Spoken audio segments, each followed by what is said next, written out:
ज्या ज्या गावांमध्ये हा विकास रथ जात आहे तिथल्या गावातले लोक विचारत आहेत की हे कुठे झाला, हा विकास कुठे झाला. 9.5 वर्षात 2 लाख कोटी पर्यंतचा खर्च हा केवळ जाहिरातींवर केला जातो. तुम्ही आभासी पद्धतीने लोकांना हे मान्य करायला लावाल की हा विकास झालेला आहे, पण प्रत्यक्षामध्ये विकास झाला आहे का? तर विकास झालेला नाही, अधोगती झालेली आहे, आर्थिक विषमता वाढलेली आहे. काही मुठभर लोक प्रचंड श्रीमंत झाले आणि मोठ्या प्रमाणावर काही लोक गरीब झालेले आहे. मोदींच्या फसव्या आणि आभासी विकासाचा मृगजळ हे आता कर्मचाऱ्यांच्या जीवाशी यायला लागलेलं आहे. ज्या ज्या गावांमध्ये हा विकास रथ जात आहे तिथल्या गावातले लोक विचारत आहेत की हे कुठे झाला, हा विकास कुठे झाला. म्हणजे जाहिरातीच्या माध्यमातून लोकांच्या मेंदूवर परिणाम करून लोकांना आभासी पद्धतीने असं वाटायला लागलं पाहिजे की हा विकास झालेला आहे, पण आता प्रत्यक्षात जमिनीवरची परिस्थिती वेगळी आहे.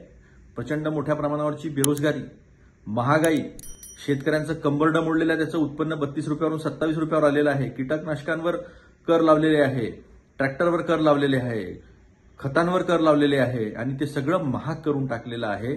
मग दुपटीनं उत्पन्न करणार होते आपण अमृतकालमध्ये, त्याचं काय झालं? 22 उलटून आता 24 यायला लागलेलं आहे.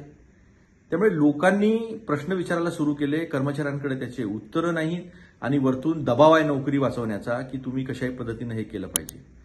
2024च्या निवडणुकीमध्ये या सर्वांचं उत्तर जे आहे ते मोदींना द्यावं लागेल. 9.5 वर्षात 2 लाख कोटी पर्यंतचा खर्च हा केवळ जाहिरातींवर केला जातो.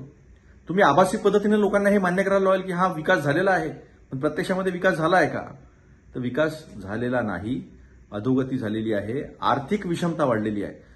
काही मुठभर लोक प्रचंड श्रीमंत झाले आणि मोठ्या प्रमाणावर काही लोक गरीब झालेले आहे. ही वस्तुस्थिती आहे.